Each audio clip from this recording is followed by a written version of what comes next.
अब गाइस पिछली क्लास में एक छोटी सी बात छूट गई थी, जरा मैं उसको डिस्कस कर लेता हूँ। कहाँ पे है? ये है यहाँ पे। मान लो ये जो बाबा ने 1,20,000 के जो गुड्स बेचे थे कैश में, मान लो ये उधार में सेल करता है, तो यहाँ पे ये जो कस्टमर है, इस कस्टमर को हम लोग अकाउंट्स में बोलते हैं डेटर।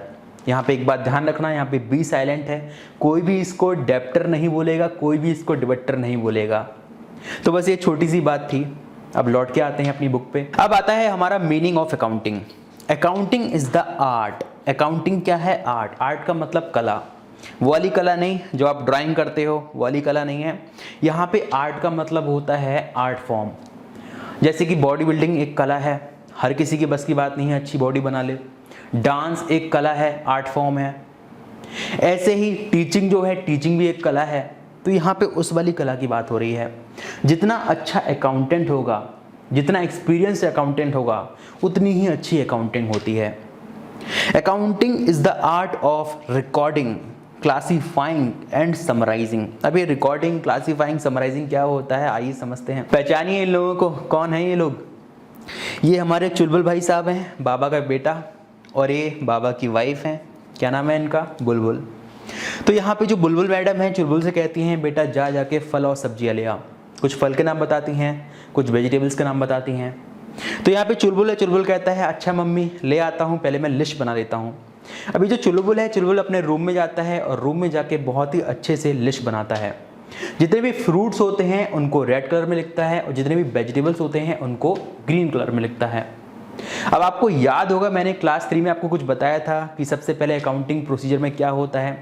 सबसे पहले भाई जर्नल बनाया जाता है। सबसे पहले एक बुक बनाई जाती है जिसको हम लोग बोलते हैं जर्नल, और जितने भी सारे ट्रांजैक्शंस होते हैं सबसे पहले रिकॉर्ड होते हैं हमारे जर्नल में।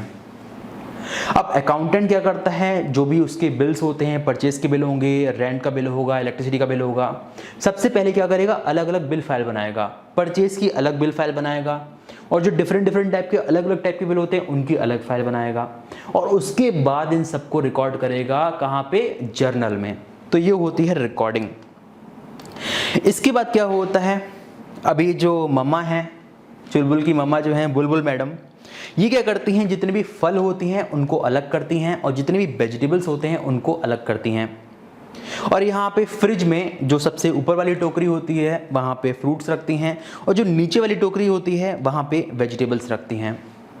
अब एक जैसे नेचर के आइटम को अलग अलग करना कहलाया जाता है क्लासीफाई करना। अब आपको याद होगा मैंने क्लास 3 में बताया था कि भाई लेजर क्या होता है। लेजर में क्या होता है, जितने भी एक जैसे नेचर के ट्रांजैक्शंस होते हैं उनको अलग अलग करके सेपरेट हेड में लिखा जाता है। अब जो भी परचेज के ट्रांजैक्शन होते हैं उनको एक परचेज का हेड बनाया जाता है जिसको हम लोग बोलते हैं परचेज अकाउंट, और वहाँ पे सारे परचेज रिलेटेड ट्रांजैक्शंस आते हैं। ऐसे ही सेल का अकाउंट बनेगा, ऐसे ही कैश का अकाउंट बनेगा जहाँ पे सिर्फ कैश रिलेटेड ट्रांजैक्शंस आते हैं। तो ऐसे ही क्या होता है, एक जैसे नेचर के आइटम को अलग अलग किया जाता है। जो भी जर्नल होता है, जर्नल में परचेज, सेल, कैश सब कुछ आएगा, लेकिन लेजर में क्या होता है, यहाँ पे अलग अलग करके लिखा जाता है। परचेज का अलग अकाउंट बनता है, कैश का अलग अकाउंट बनता है, सेल का अलग अकाउंट बनता है। तो ये होता है हमारा क्लासीफाई करना।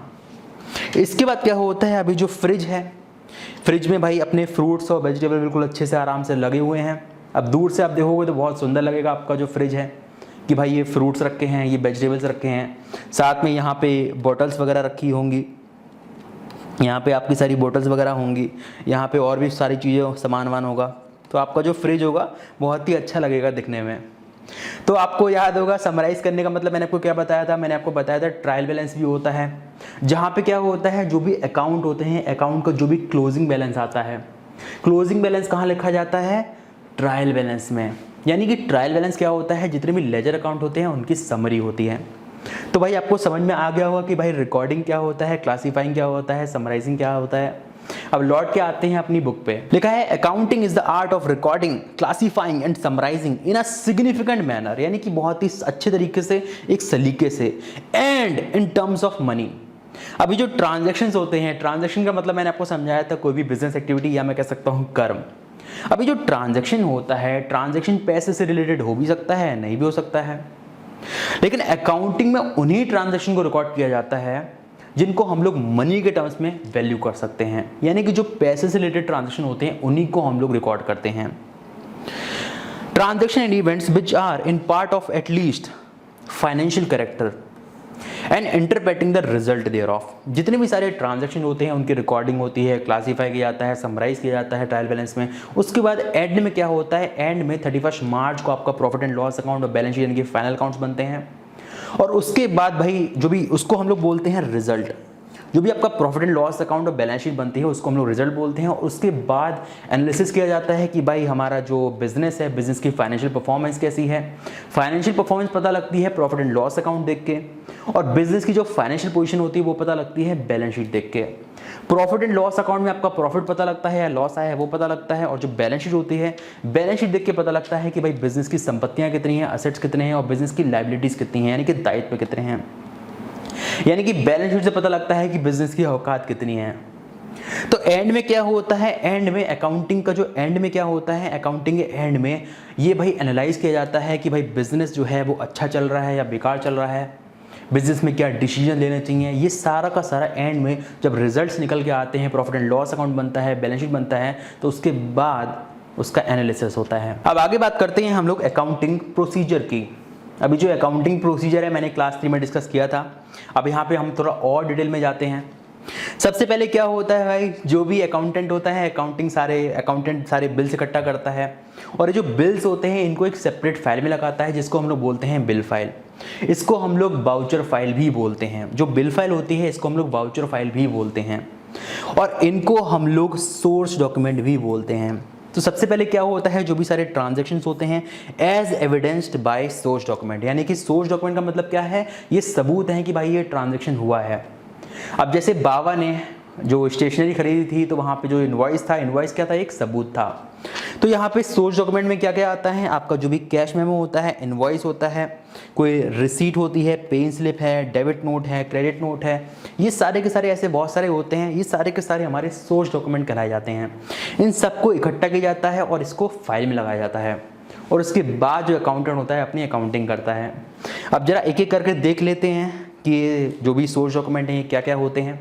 आइए मेरे साथ। अब स्क्रीन पे आपको एक मैडम दिख रही है, ये जो मैडम है ये सेलर है और ये हमारा कस्टमर है। अब ये जो कस्टमर है इसको ये वाला बैग बहुत ज़्यादा पसंद आ जाता है, इसको बड़े ही गौर से देख रहा है, बड़े ही ध्यान से देख रहा है, और ये मैडम से कहता है कि भाई मुझे ये वाला बैग चाहिए, और ये 2000 का नोट निकालता है, मैडम से कहता है कि मुझे बैग दे दो, और ये बैग जो है वो खरीद लेता है। अब यहाँ पे जो मैडम है, मैडम इसको एक डॉक्यूमेंट इशू करती हैं। यहाँ पे कैश में सेल हुई है तो इसको डॉक्यूमेंट इशू करती हैं जिसको हम लोग बोलते हैं कैश मेमो। आपने देखा होगा इसको। यहाँ पे क्वांटिटी, प्रोडक्ट का जो भी डिस्क्रिप्शन है, रेट, अमाउंट, वो सब आता है। जो भी बिजनेस की डिटेल है, यहाँ पे बिजनेस का नाम, बिजनेस का एड्रेस, वो सब यहाँ पे आता है, डेट आती है। एंड में यहाँ पे टर्म्स एंड कंडीशन लिखी होती हैं। टर्म्स एंड कंडीशन जैसे कि क्या, जैसे कि बिका हुआ माल वापस नहीं होगा, और भी बहुत सारी टर्म्स एंड कंडीशन होती हैं, जैसे कि 2 बजे के बाद आप सामान वापस कर सकते हो। यहाँ पे लिखा हुआ है कि आप अगर रिप्लेस करना चाहते हो तो 1 हफ्ते के अंदर अंदर आप कर लो। ऐसी बहुत सारी टर्म्स एंड कंडीशन होती हैं। इसके बाद हमारा, अब ये जो बाबा है, बाबा क्या करता है, उधार में स्टेशनरी खरीदता है। अब उधार की सेल पे ये जो क्रेडिटर है इसको एक डॉक्यूमेंट इशू करता है जिसको हम लोग बोलते हैं जीएसटी इनवॉइस। अब देखो, इनवॉइस 2 टाइप के होते हैं। एक होता है हमारा जीएसटी इनवॉइस जिसे हम लोग टैक्स इनवॉइस भी बोलते हैं, और दूसरा होता है हमारा रिटेल इनवॉइस। अब यहाँ पे जो रिटेल इनवॉइस जो होता है ना, वो फाइनल जो कंज्यूमर होता है उसके लिए इशू होता है। अब कई बार क्या होता है, आपके पास जब बिल आता है आप देखते हो ऊपर लिखा होता है टैक्स इनवॉइस या ऊपर लिखा होता है जीएसटी इनवॉइस, तो वो रिटेल इनवॉइस होता है क्योंकि आप फाइनल कंज्यूमर हो। अब यहाँ पे ये जो बाबा है, बाबा भी एक बिजनेसमैन है, और यहाँ पे जो क्रेडिटर है ये दोनों के दोनों बिजनेसमैन हैं, बल्कि मैं कहूँ ये दोनों के दोनों रजिस्टर्ड बिजनेसमैन हैं। इन दोनों का जीएसटी में रजिस्ट्रेशन है। मैंने आपको इससे पहले वाली क्लास में बताया था कि भाई जीएसटी के बहुत सारे फायदे होते हैं रजिस्ट्रेशन कराने के। इसका जो बाबा का जो टैक्स था 14,000 से सिर्फ 4,000 कर दिया था। ठीक है, ऐसे बहुत सारे बेनिफिट होते हैं, तो उसी के बारे में आपको मैं बता रहा था। तो यहाँ पे ये इसको जीएसटी इनवॉइस जो है वो इशू करेगा। यहाँ पे क्या क्या आता है, यहाँ पे जीएसटी नंबर आता है। अब ये जीएसटी नंबर यहाँ पे आ गया, इसके बाद अपनी ये रिटर्न फाइल कराएगा। जो भी इसकी जीएसटी की रिटर्न होगी वो फाइल कराएगा ऑनलाइन। इससे क्या होगा, जो भी इसकी परचेज होगी, जो भी इसकी सेल होगी, वो उसकी सारी की सारी जो इन्फॉर्मेशन होगी वो गवर्नमेंट के पास चली जाएगी, और उसी के हिसाब से इसको जो बेनिफिट मिलेगा वो गवर्नमेंट देगी। इसमें बहुत सी डिटेल आती हैं, जैसे कि description of goods and services है। यहाँ पे जो भी रिसीवर है और जो भी कंजाइनी है, यानी कि जो बायर है, सेलर है, और जो भी कंजाइनमेंट वाला भी हमारा चैप्टर है, सबकी इसमें डिटेल आती है। और बहुत ही डिटेल में यहाँ पे एक HSN नंबर होता है जो कि आप एडवांस लेवल पे सीखोगे। Quantity, units, rate, discount, taxable value, फिर इसमें GST की डिटेल, सारा का सारा इसमें बहुत डिटेल में आता है। तो ये था आपका GST इनवॉइस। अब आगे बढ़ते हैं। अब इसके बाद ये हमारे प्रोफेसर साहब हैं। ये कौन है? बाबा के पिताजी हैं, ये एक प्रोफेसर हैं। और ज़्यादातर सर्विसेज में होता है रिसीट इशू करी जाती है। जैसे कि जब आप चार्टर्ड अकाउंटेंट बन जाओगे तो आप जब भी सर्विसेज दोगे लोगों को, तो वो आपसे कहेंगे हमने आपका पेमेंट कर दिया, आप हमें रिसीट दीजिए। तो उसमें आप उन्हें रिसीट लिख के दोगे भाई, कि जो भी आपका कस्टमर का, जो भी आपका क्लाइंट है, क्लाइंट का नाम लिखोगे वहाँ पे, फिर कितना पैसा मिला है वो यहाँ पे लिखोगे, फिर आपको चेक में मिला है या कैश में मिला है वो सब यहाँ पे लिखोगे। आपने जो बिल नंबर दिया था, आपने जो बिल इशू किया था, उस पर एक नंबर लिखा होता है। आप जो भी उसे बिल दोगे उस पर एक नंबर लिखा होता है, वो आप यहाँ लिखोगे। फिर उसमें डेट वगैरह है और कौन सा बैंक है वो सब डिटेल लिखोगे, यहाँ पे अमाउंट लिखोगे। तो ये सब रिसीट होती है। ये ज़्यादातर सर्विसेज के केस में होता है। जैसे कि बाबा के केस में जो मैंने आपको बताया था, शॉप रेंट है। अब शॉप रेंट में भी जो मालिक होगा वो उसे रिसीट देगा कि भाई ये जो है ये रेंट की रिसीट है। अब इसके बाद आगे बढ़ते हैं। यहाँ पे एक बिजनेसमैन है, वो क्या करता है, बहुत सारे पैसे बैंक में जमा कराता है। अब बैंक में जब पैसे जमा कराते हैं, जब भी पैसे डिपॉजिट कराते हैं, तो वहाँ पे एक स्लिप होती है। उस स्लिप में हम लोग कुछ डिटेल्स लिखते हैं, उसके बाद वो पैसा हम लोग जमा करते हैं। और ये जो स्लिप होती है इसको हम लोग बोलते हैं पे इन स्लिप। इसमें क्या होता है, इसमें आपको जो भी अकाउंट नंबर होता है वो सब लिखना होता है। यहाँ पे जो भी आपने कैश में डिपॉजिट किया है या चेक में वो सब लिखना होता है, अमाउंट वगैरह, ये सारी की सारी डिटेल्स में आ जाती हैं। तो ये भी क्या होता है, ये हमारा सोर्स डॉक्यूमेंट होता है। तो अकाउंटेंट क्या करता है, जितने भी सारे सोर्स डॉक्यूमेंट होते हैं इन सबको इकट्ठा करता है, इनको फाइल्स में लगाता है और उसके बाद अपनी अकाउंटिंग शुरू करता है। तो ये थे आपके सोर्स डॉक्यूमेंट।